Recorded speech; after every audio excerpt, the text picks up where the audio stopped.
অনেক দিন আগের কথা। হংসনগরের রাজা পরীক্ষিত খুব সৎ, দয়ালু, ন্যায়পরায়ণ আর শক্তিশালী ছিল। তার মতো রাজা আর কেউ ছিল না। প্রজারা তাকে খুব ভালোবাসত আর সব সময় তার জয়গান করত।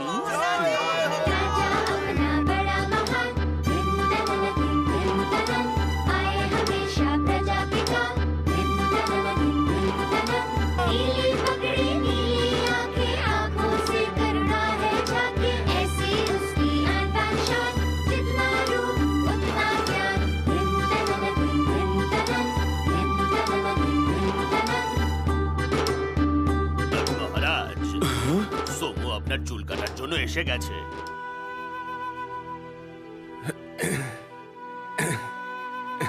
আরে আরে সোমু কাকা, আপনার সব করার একদম দরকার নেই। আমি আপনাকে আগেও বলেছি, আপনি তবে থেকে আমার চুল কেটে আসছেন যখন আমি এটুকু ছিলাম। আমি কিন্তু আপনার ছেলের মতো। সে তো আপনি ঠিকই বলছেন, কিন্তু আপনি তো আমার মহারাজও, সেটা আমি কি করে ভুলতে পারি। আসুন।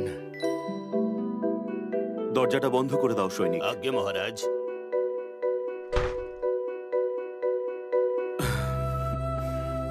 সবসময় আপনি এত দুঃখী থাকেন কেন? ভাবলেই কেমন লাগে আমার প্রিয় প্রজাদের কাছে এই রহস্যটা গোপন রাখতে হচ্ছে, আর তাই আমি এত দুঃখ পাই। এক আপনি রয়েছেন সোমু কাকা, যে এই রহস্যটার ব্যাপারে জানেন। আর আমি এটা শেষ দিন অবধি গোপনই রাখবো মহারাজ। আমি আপনার মা মহারানী পুনমকে কথা দিয়েছিলাম। তাই তো শুধুমাত্র আপনার সামনেই আমি এসব করতে পারি।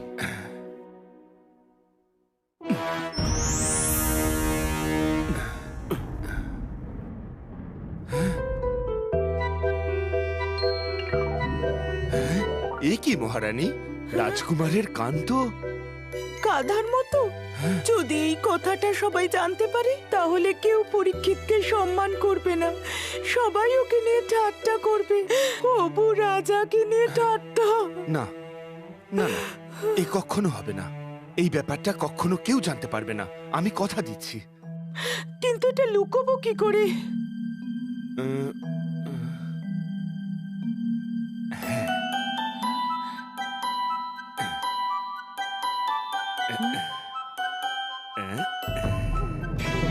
এইভাবে এই পাগড়িটা আর কখনো খুলবে না মহারানী। রাজকুমার পরীক্ষিতের জয় হোক।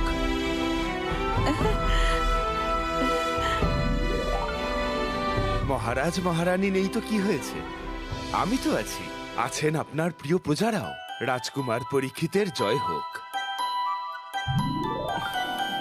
মহারাজ পরীক্ষিত দীর্ঘজীবী হন।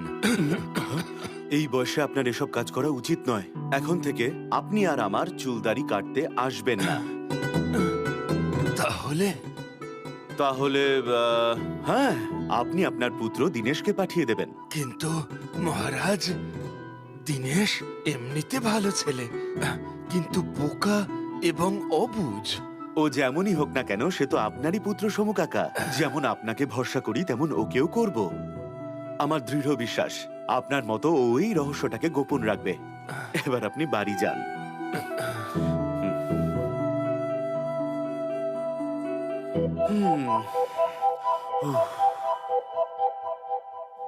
সেই রাতে সমু তার ছেলে দীনেশকে কাছে ডাকলো। দীনেশ খুব ভালো ছেলে ছিল, বাবার কথা শুনতো, তাকে সম্মান করত, কিন্তু ও একটু বোকা ছিল। সমু এই ব্যাপারটা নিয়ে বেশ চিন্তায় ছিল। বাবা দীনেশ, আজ থেকে আমি তোমাকে খুব বড় একটা দায়িত্ব দিলাম। দায়িত্ব? আমার বয়সও বাড়ছে আর স্বাস্থ্যটাও ভালো যাচ্ছে না, তাই কাল থেকে তুমিই যাবে রাজা পরীক্ষিতের চুল আর দাড়ি কাটতে। আজ থেকে তুমিই হলে ওনার রাজনাপিত, তুমিই হলে ওনার রাজ পরামানিক।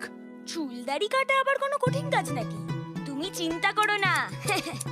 কথাটা তা নয় রে বাবা। কাল যখন তুই রাজপ্রাসাদে যাবি আর মহারাজকে সামনে থেকে দেখবি, তখন একটা রহস্য জানতে পারবি। বাবা, মহারাজের চুল দাড়ি মাঝরাতে আবার বড় হয়ে যায় নাকি? হ্যাঁ? এটা কোনো হাসির কথা নয় বাবা দিনেশ। এই রহস্যের কথাটা তুই কাউকে বলতে পারবি না, কাউকে না, নয়তো তোকে আর আমাকে কঠিন শাস্তি পেতে হবে। কথা না রাখার শাস্তি, বুঝলি? ঠিক আছে বাবা, ঠিক আছে, আমি বুঝেছি। এখন তুমি বিশ্রাম করো।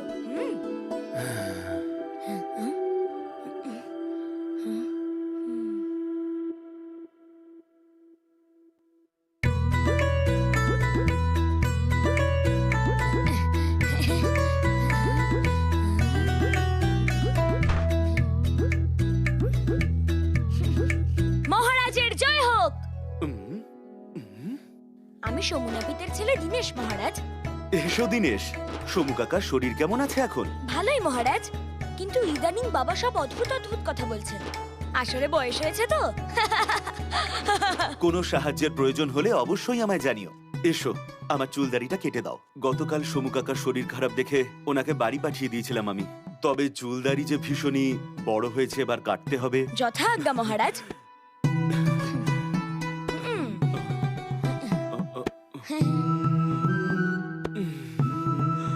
সৈনিকেরা, আজ্ঞে মহারাজ। দরজাটা বন্ধ করে দাও আর বাইরে পাহারায় থাকো। যতক্ষণ আমি না বলবো কেউ যেন ভেতরে না আসে, বুঝেছো? যথা আজ্ঞা মহারাজ। দিনেশ, আজ আমি তোমাকে আমার সব রহস্যটা বলবো। এতদিন শুধু তোমার বাবাই এই রহস্যটা জানতেন। তোমাকে কথা দিয়ে প্রতিজ্ঞা করতে হবে যে তুমি এই রহস্যের কথা কোনো মানুষকে বলবে না। আগে আগে মহারাজ, তাহলে কথা দাও দিনেশ। আমি কথা দিচ্ছি মহারাজ, কোনো মানুষকে আপনার রহস্যর কথা বলবো না। কিন্তু রহস্যটা কি?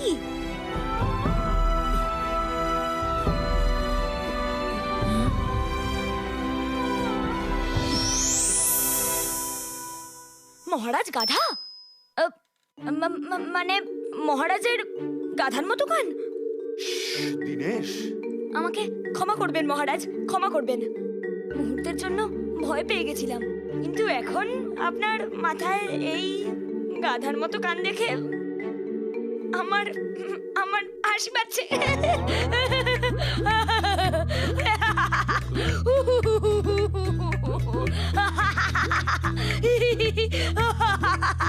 এই তাহলে সেই রহস্য।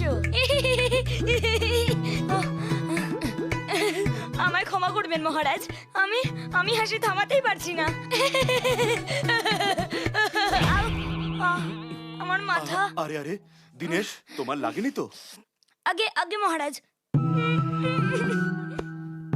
দিনেশ এতটাই বোকা ছিল যে ও মনে মনে হাসতেই থাকলো আর রাজা পরীক্ষিতের চুল কাটতে লাগলো।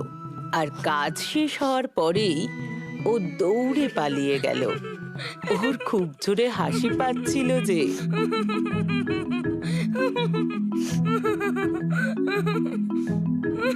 আরে আরে, কেমন আছো দিনেশ ভাই? মহারাজের কাছে কাজ পাওয়ার জন্য অভিনন্দন।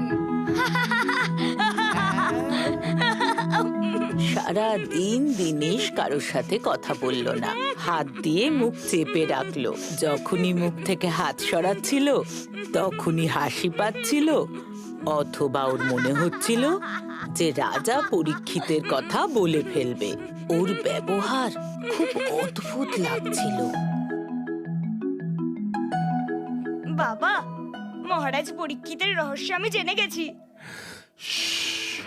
এ ব্যাপারে একটাও কথা নয়, কখনো না। কিন্তু আমার মনে হচ্ছে যে এই রহস্যর কথাটা আমার গলায় আটকে আছে। যেই আমি মুখ খুলবো অমনি ফস করে আমার মুখ থেকে বেরিয়ে যাবে। তাহলে গ্লাস ভরে জল খেয়ে নে আর এই রহস্যটাকে চিরদিনের জন্য নিজের পেটে লুকিয়ে রাখ, বুঝলি? হ্যাঁ হ্যাঁ বাবা। রহস্য চলে গেল আমার পেটের ভেতর। দিনেশ কথাটা পেটে চেপে রেখে দিল, কিন্তু সারা রাত ও ঘুমোতে পারল না। যখনই চোখ বন্ধ করত ও রাজার গাধার মতো কান দেখতে পেত আর খুব হাসলো। সারা রাত ও ঘুমোতে পারেনি, আর সকাল হতে না হতেই ওর পেট ফুলে ঢোল হয়ে গেল। ওহো, এই এই রহস্যটা আমার পেটে কিছুতেই হজম হবে না। পেটের ভিতর ভীষণ ব্যথা করছে। কি যে করি, কাকে যে বলি? তোমাকে কথা দিয়ে প্রতিজ্ঞা করতে হবে যে তুমি এই রহস্যের কথা কোনো মানুষকে বলবে না। আমি আমি আমি কথা দিচ্ছি মহারাজ, কোনো মানুষকে আপনার রহস্যর কথা বলবো না। কোনো মানুষকে এই রহস্যর কথা বলতে পারবো না, কিন্তু কোনো পশুকে তো নিশ্চয়ই বলতে পারি, তাই না? আহা!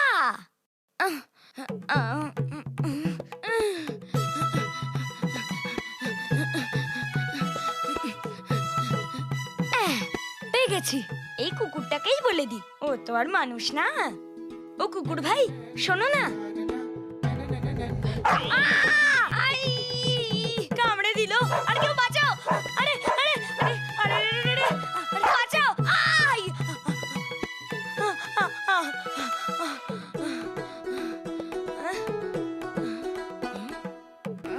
কুকুরটা তো আমার কথা শুনলো না। এই গাধাটাকেই বলে দি, তা না হলে আমার পেট ফেটে যাবে। শোনো শোনো গাধা ভাই, এটা তোমার জন্য একটা কাজের কথা। লাথি মেরে দিল। ওরে বাবা রে, মরে গেলাম। ও মা গো, পেট আর মুখ দুটোরই খুব বাজে অবস্থা। এখন যে কি করি, কাকে যে বলি, কাকে যে বলি?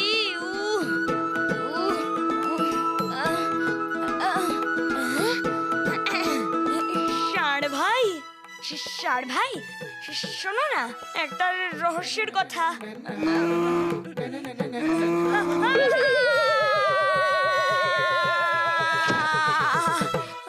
কি গুতো মারলো! হায়, এবার আমি কি করি?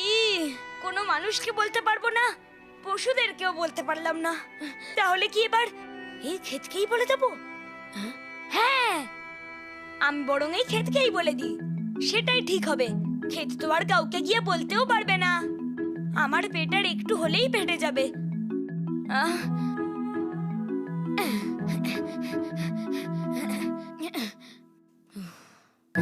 রাজার মাথায় গাধার কান, তাই সবসময় উনি পাগড়ি পরে ঘুরে বেড়ান।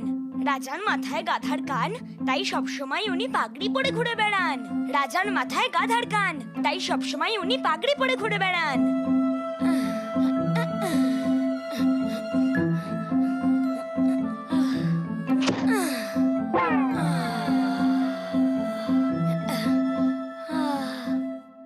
এবার হালকা লাগছে, খিদেও পাচ্ছে। যাই গিয়ে কিছু খাই আগে।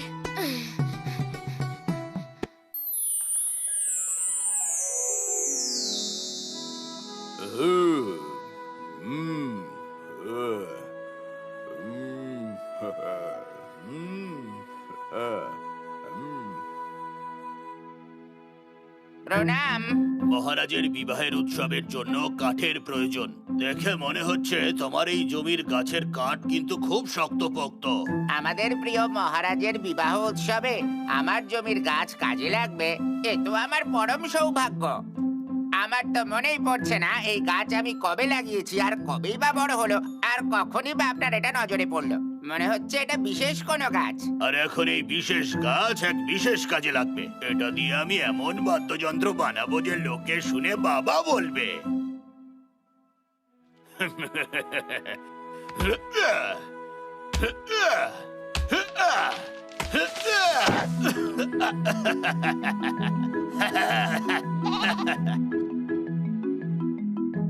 ভাই, তোমার গাছের কিছু পাতা আমায় দেবে আমার ভেড়াগুলোর খাওয়ার জন্য? হ্যাঁ ভাই, কিছুটা তুমি নিয়ে যাও, আর বাকিটা আমি আমার ষাঁড়কে খাওয়াবো। ধন্যবাদ ভাই।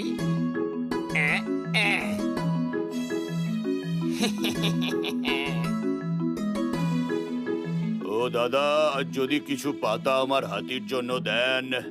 আচ্ছা ভাই, তুমিও কিছু পাতা নিয়ে যাও। অসংখ্য ধন্যবাদ।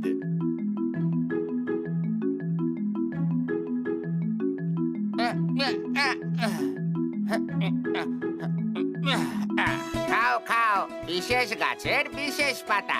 আমি যে মহারাজের বিবাহ উৎসবে যাব, সবাইকে উনি নিমন্ত্রণ করেছেন। হ্যাঁ, ওই গাছটা কেটে একটা খুব সুন্দর ঢোল বানানো হলো।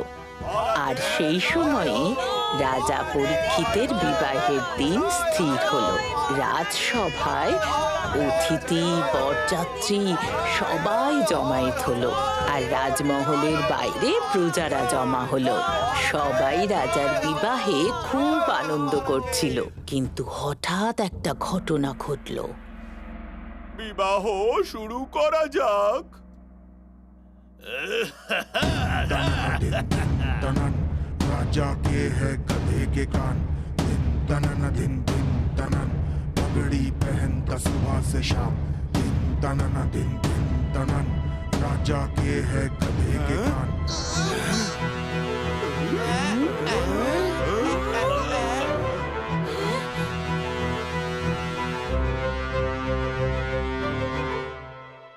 এটা কি বললো?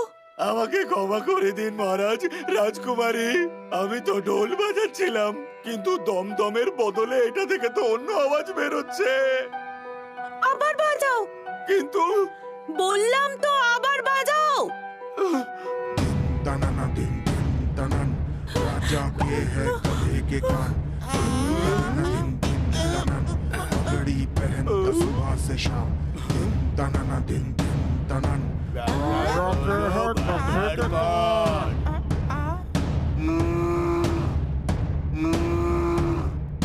সকাল থেকে সত্যে ভাকরি পান রাজা কে গাধে কে কান। মহারাজ, এটা কি সত্যি?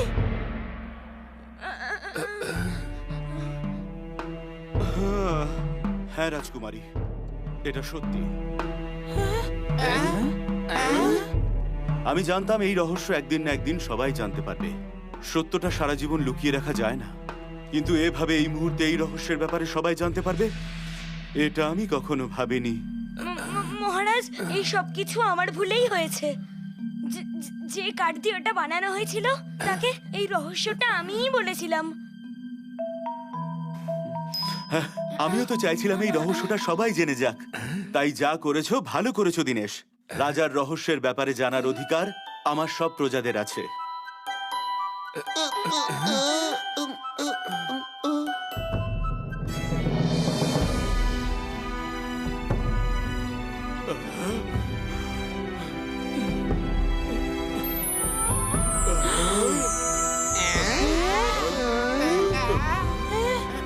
মহারাজ, আপনাকে আমরা আপনার কাজের জন্য ভালোবাসি, আপনার কানের জন্য নয়।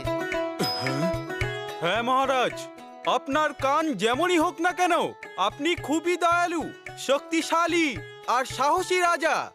এই কথা মিথ্যে হবে না। আমি আপনাকে এই জন্য বিবাহ করতে চাই কারণ আপনি একজন খুব ভালো মানুষ। আপনার রূপ কেমন তাতে কিছু যায় আসে না।